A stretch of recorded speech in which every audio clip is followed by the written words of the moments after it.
Bom dia! Hoje é segunda-feira, dia 8 de junho de 2020. Eu quero que você tenha uma ótima semana. Hoje eu gostaria de falar de uma pessoa da Bíblia. Lia e Raquel eram irmãs e ambas foram esposas de Jacó. O Talmud diz que eram irmãs gêmeas. Raquel significa ovelha, com o sentido de mansa como uma ovelha. Lia significava vaca selvagem. Você já viu a diferença, né? Além do contraste desses nomes, a Bíblia faz uma estranha comparação. Diz que Raquel era formosa de porte e de semblante. Gênesis 29. Na Bíblia da linguagem de hoje, é traduzida assim: ela era bonita de rosto e de corpo. Ou seja, Raquel era um mulherão. Tanto assim que Jacó, quando a viu, logo se apaixonou pelo conjunto da obra. De Lia, a mais velha, é dito apenas que tinha os olhos tenros, Gênesis 29, 17.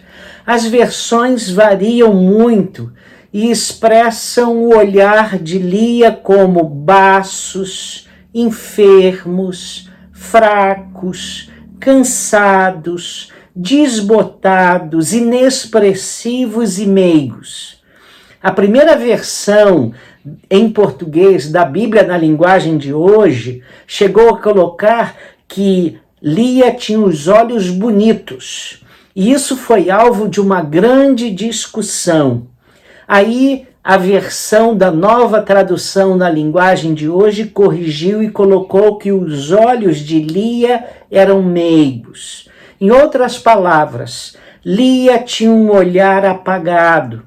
Ficamos então sabendo que Lia não tinha os atrativos da mana, Raquel. Pessoalmente, eu acho que foi a maneira piedosa encontrada pelo escritor bíblico para dizer que Lia era feia e sem graça. E Lia sofria. Além de ser desprovida de beleza física, ela foi casada à força com um homem que não a amava, Jacó. Ela foi tratada como um mero objeto pelo seu pai, na verdade um contrapeso.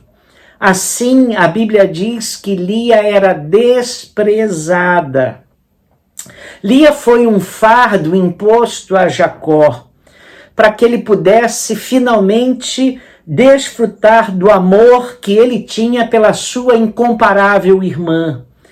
Certamente, os olhos de Lia expressavam a dor de alguém que sempre era classificada como inferior. Lia me lembra as aventuras de Tibicuera, de Érico Veríssimo, o pai de Luiz Veríssimo, Luiz Fernando Veríssimo. Na minha infância, na escola, todo mundo era obrigado a ler isso, e eu não fui diferente. É a história de um índiozinho que nasceu magro, feio e tristonho. Foi logo levado ao pajé da tribo para que lhe desse um nome. O pajé examinou de alto a baixo, da cabeça aos pés, sorriu e disse: Tibicuera. E o nome pegou, pois Tibicuera significava cemitério, algo calado e triste. Um dia, Tibicuera debruçou-se sobre um córrego para matar a sua sede, então viu sua cara no espelho d'água. Tomou um susto enorme, correu para a mãe dizendo: Mãe, eu vi um peixe feio dentro d'água. Lia também era calada. Mas o importante é que os reveses da vida não a transformaram numa mulher amarga ou venenosa.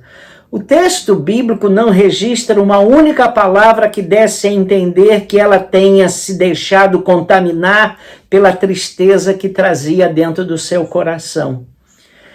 As pessoas, elas desejam ser amadas. Elas desejam ter o seu valor também reconhecido. E com Lia também não era diferente. A dor maior dela talvez fosse saber que ela era uma pessoa apenas suportada pelo seu marido Jacó. Mas Deus se compadeceu de Lia. A Bíblia diz assim: vendo o Senhor que Lia era desprezada, fê-la fecunda, ao passo que Raquel era estéril. Isso está em Gênesis 29, 31. Então, Lia começou a olhar para a vida com meiguice e doçura. E a gente percebe isso pelos nomes que deu aos seus filhos, pois todos eles indicam a sua fé e a dependência que Lia tinha de Deus. Ao primeiro filho ela deu o nome de Rúben, e que significa, vês aqui um filho de Deus. Ao segundo, Simeão, aquele que ouve. Ao terceiro, Levi, que significa unido. E ao quarto, Judá, que significa louvor. Lia encontrou forças em Deus para enfrentar os reveses da vida e vencer. E ela se tornou uma mãe tão abençoada por Deus, a ponto da sua irmã Raquel, a beldade, ficar com ciúmes dela, a feinha. Isso está em Gênesis 30, versículo 1.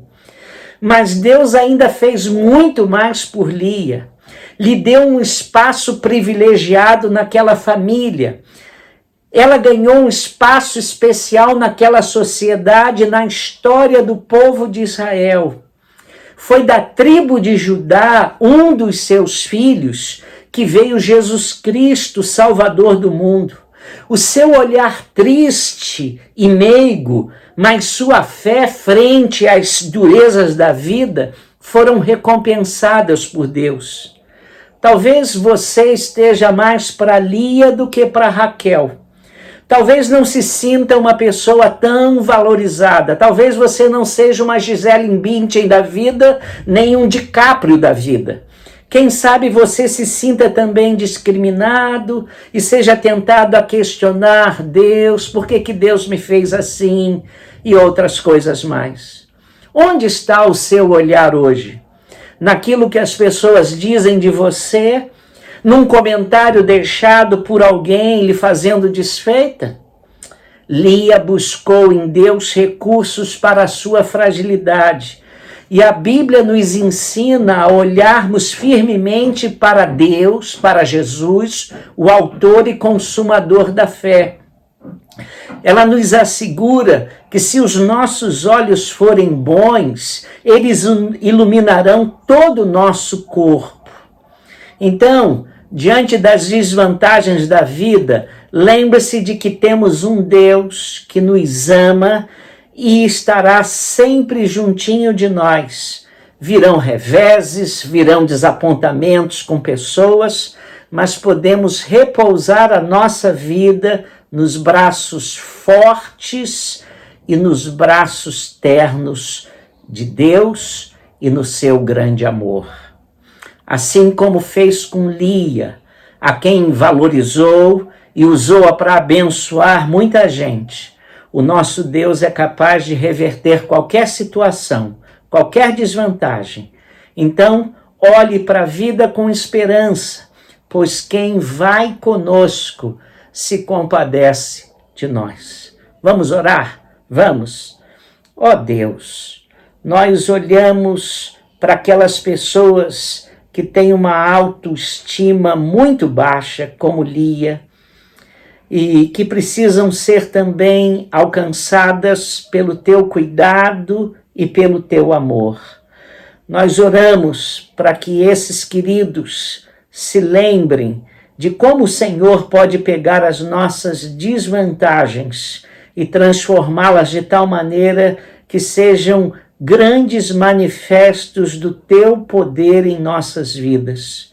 Então, Senhor, ajuda-nos a não valorizarmos as pessoas pela sua aparência, mas pelo seu coração. Dá-nos a nós um interior bonito também, enriquecido pela tua graça e pelas riquezas do teu amor. Dá-nos, ó Deus, um olhar para o mundo, um olhar que consigamos ver as circunstâncias da vida com meiguice, esperança e fé. Ajuda-nos, ó Deus, a olharmos para as desvantagens que nós temos, sabendo que o Senhor é capaz de pegar toda a nossa fraqueza e transformá-la em força, em poder, em graça, em riqueza, em bênção. Ajuda-nos a confiarmos nisso, porque a bênção não está em nós, mas está em Ti, Senhor. Ó Senhor, também pedimos uma semana abençoada, que sejamos guardados por Ti, e oramos assim, em nome de Jesus. Amém. Tenha, meu querido irmão, minha querida irmã, uma semana muito abençoada.